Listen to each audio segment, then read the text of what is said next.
സത്യത്തിൽ ഞാൻ ഒരു കാര്യം നിങ്ങളോട് പറയുന്നു. 1-2 കൊല്ലങ്ങൾക്ക് മുമ്പ് കോട്ടക്കൽ വെച്ച് നമ്മൾ കണ്ടുമുട്ടിയപ്പോ അന്ന് കൃത്യമായി പഠിപ്പിച്ചിരുന്നു, ദയവ് ചെയ്ത് വ്യവസ്ഥ വായിച്ചു വരണം. പക്ഷേ ഇന്നും എന്റെ സുഹൃത്ത് അത് വായിച്ചിട്ടില്ല.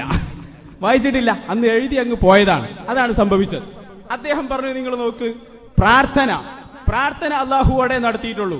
അയ്യൂബ് നബി അങ്ങനെയാണ് നടത്തിയത്. അതുപോലെ പക്ഷേ മൗലവി അതല്ലല്ലോ ചർച്ച എന്താണ് പ്രാർത്ഥന എന്നതാണ് ചർച്ച. എന്താണ് ഈ സാധനം? അവിടെയാണ് ചർച്ചയുള്ളത്. അത് തീരുമാനിച്ചിട്ട് നമുക്ക് പറയാം. പ്രാർത്ഥന ആരോടാണ് നടത്തിയത് നമുക്ക് വിശദീകരിക്കാം. പ്രശ്നം അവിടെയാണ്. ഏത് ഈ പ്രാർത്ഥന എന്ന് പറഞ്ഞ സാധനം എന്താണ്? കുട്ടി ഉണ്ടാക്കാൻ വേണ്ടി ചോദിക്കലാണോ? അതിനാണ് പ്രാർത്ഥന എന്ന് പറയാ? അങ്ങനെയാണോ? അത് ഇൻഷാ അല്ലാഹ് ഞങ്ങൾ ചോദിക്കുന്നുണ്ട്. പിന്നെ എരിതബട മൗലവിയുടെ ചോദ്യത്തിലേക്ക് നമുക്ക് വരാം. എന്താണ് ചോദ്യം? അള്ളാഹുവിന്റെ ഖുർആൻ അങ്ങനെ പഠിപ്പിച്ചിട്ടുണ്ടോ? ഹദീസ് അങ്ങനെ പഠിപ്പിച്ചിട്ടുണ്ടോ? നിങ്ങൾ പറയുന്നത് ശരിയാണെന്ന് പഠിപ്പിച്ചിട്ടുണ്ടോ? ഓ മൗലവി, ഇത് വിഷയത്തിന്റെ ഒരു ഭാഗത്തേക്ക് പോലും വരുന്നില്ല. ഞങ്ങൾ ആ ചോദ്യം തള്ളിക്കളയുകയാണ്. എന്തുകൊണ്ട് തള്ളിക്കളയുന്നു എന്നറിയോ നിങ്ങൾക്ക്?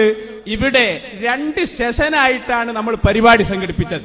അതിൽ 2ാമത്തെ സെഷനിലാണ് ഞങ്ങളുടെ വാദം ഞങ്ങൾ സ്ഥിരപ്പെടുത്തുന്നത്. ഇവിടെ ഞങ്ങൾക്ക് ഒറ്റ കാര്യമേ ചെയ്യാനുള്ളൂ. അതെന്താണ്? മുജാഹിദ് മൗലവിമാർ ശിർക്കിന് പറഞ്ഞ നിർവചനം തെറ്റാണെന്ന് തെളിയിക്കലാണ് ഞങ്ങളുടെ ആവശ്യം.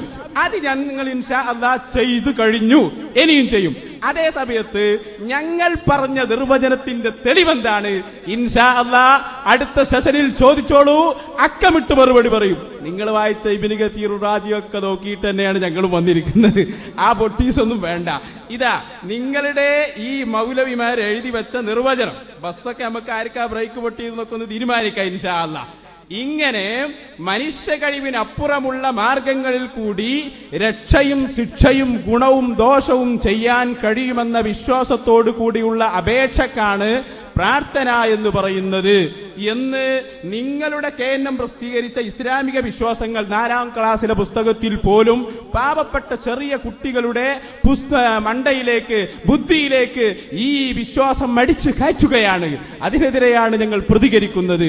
അതുകൊണ്ട് തന്നെ ഞങ്ങൾക്ക് പറയാനുള്ളത്, ആ മനുഷ്യ കഴിവിന്റെ അപ്പുറത്തുള്ള കാര്യങ്ങൾ മനസ്സിലാക്കണം. മനുഷ്യ കഴിവിന്റെ അപ്പുറത്തുള്ള കാര്യങ്ങൾ, ഇനി സൃഷ്ടികളുടെ കഴിവായിക്കോട്ടെ, ആ കഴിവിന്റെ അപ്പുറത്തുള്ള കാര്യങ്ങൾ ചോദിക്കുന്നതാണ് ശിർക്ക് പ്രാർത്ഥന എന്നാണല്ലോ പറഞ്ഞത്. അത് ഞങ്ങൾ പൊളിച്ചു കഴിഞ്ഞു. എന്തുകൊണ്ട്? മഹാനായ ശഫീഉനാ മുഹമ്മദുർ റസൂലുള്ളാഹി ത്വാഹ റസൂലുള്ളാഹി, അള്ളാഹുവിന്റെ റസൂല് പറഞ്ഞത് എന്താണ്? വഫാത്തിനു ശേഷം എന്നെ വിളിച്ചാൽ പോലും ഞാൻ അവർക്ക് ഉത്തരം നൽകുമെന്ന് മുഹമ്മദുർ റസൂലുള്ളാഹി. പൊളിഞ്ഞില്ലേ? നിങ്ങളെ നിർവചനം മുഴുവൻ പൊളിഞ്ഞില്ലേ മൗലവിമാരെ? കാരണം എന്താ? മനുഷ്യ കഴിവിന്റെ അപ്പുറത്തുള്ളത് ചോദിച്ചാൽ ശിർക്കാവും. ഞാൻ ചോദിക്കട്ടെ, മനുഷ്യ കഴിവിന്റെ അപ്പുറത്തുള്ളതല്ലേ ഖബറിന്റെ സമീപത്ത് വന്ന് മഹാനായ ഹബീബ് മുഹമ്മദുർ റസൂലുള്ളാഹി നബിതങ്ങൾ ഉത്തരം ചെയ്യും, നബിതങ്ങൾ കേൾക്കും എന്ന വിചാരത്തോടെ ചോദിക്കൽ കഴിവിന്റെ അപ്പുറത്തല്ലേ? അത് ചോദിച്ചാൽ, ഞങ്ങനെ വിളിച്ചാൽ ഞാൻ ഉത്തരം നൽകുമെന്ന് മുഹമ്മദുർ റസൂലുള്ളാഹി. ഞങ്ങളത് ആവർത്തിച്ച് പറയുന്നു. ആ ഹദീസ് മതി നിങ്ങളുടെ ഈ നിർവചനം പൊട്ടിപ്പൊളിയാൻ. അത് ഞങ്ങൾ സമർത്ഥിച്ചിരിക്കുന്നു. പിന്നെ ഞങ്ങൾ പറഞ്ഞതിന് തെളിവ് ഇൻഷാ അല്ലാഹ് നിങ്ങൾക്ക് അങ്ങനെയാണ്. ബേജാറാവുമ്പോ സെഷനൊക്കെ മറക്കും. അത് പരമാവധി അങ്ങനെ സംഭവിക്കുന്നതാണ്, പറഞ്ഞിട്ട് കാര്യമില്ല. ഇൻഷാ അല്ലാഹ് ഉച്ചയ്ക്ക് ശേഷം നിങ്ങൾ ആ ചോദ്യം ചോദിച്ചോളൂ. ചോദ്യം കറക്റ്റാണ്, പക്ഷേ സ്ഥലം മാറിപ്പോയി എന്ന് മാത്രം. അത് അടുത്ത സെഷനിൽ ചോദിച്ചാൽ വളരെ കൃത്യമായി മറുപടി. ഇത് ഞങ്ങൾക്കറിയാം.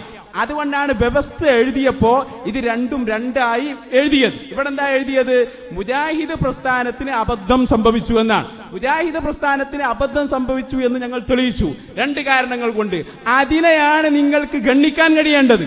അതിനാണ് ഗണ്ണിക്കാൻ. മൂപ്പർക്ക് ജിന്നിനെ തൊടാനൊരു പേടി. ജിന്നിനെ തൊടാൻ പേടി. കാരണം പലവരും ജിന്നുകൾ തന്നെ ഉണ്ടല്ലോ കൂട്ടത്തിൽ. അപ്പൊ പിന്നെ എന്തായാലും പേടി ഉണ്ടാവും. അപ്പൊ അതുകൊണ്ട് നിങ്ങളെ പറഞ്ഞിട്ട് കാര്യമില്ല. പ്രിയപ്പെട്ട മൗലവി, വളരെ നല്ല വിനയത്തോടെ ഞാൻ പറയുന്നു, നിങ്ങൾ ചോദ്യം ചോദിക്കുക. ഇപ്പോൾ ഇവിടെയുള്ള വിഷയങ്ങളിൽപ്പെട്ട് നിങ്ങൾ ചോദ്യം ചോദിച്ചാൽ ഇൻഷാ അല്ലാഹ് മറുപടി പറയും. ഹബീബായ റസൂലുള്ളാഹി പഠിപ്പിച്ച ഒറ്റ ഹദീസ് മതി, ഞാൻ ഉത്തരം ചെയ്യും, എന്റെ ഖബറിന്റെ സമീപത്ത് വന്ന് വിളിച്ചാൽ പോലും എന്ന് പഠിപ്പിച്ച നേതാവാണ് മുഹമ്മദുർ റസൂലുള്ളാഹി. അത് തെളിഞ്ഞാൽ മനുഷ്യ കഴിവിന്റെ അപ്പുറത്തുള്ള കാര്യങ്ങൾ ചോദിക്കുന്നത് ശിർക്കാണ് എന്ന് പറയുന്ന നിർവചനത്തിന് എന്ത് സ്ഥാനമാണുള്ളത്? അപ്പൊ നബി സല്ലല്ലാഹു അലൈഹി വസല്ലം തങ്ങൾ തന്നെ അത് പഠിപ്പിച്ചിട്ടുണ്ട്, വ്യക്തമാക്കിയിട്ടുണ്ട്. അതുപോലെ തന്നെ പിന്നെ ഓരോന്ന് കേൾക്കുമ്പോൾ മൂപ്പർക്കൊരു പേടി. ഇവര് ജനങ്ങളെ പറ്റിച്ചൊരു ഏർപ്പാടുണ്ടായിരുന്നു. അതെന്താണെന്നറിയോ? ഈ ആയത്തുകളൊക്കെ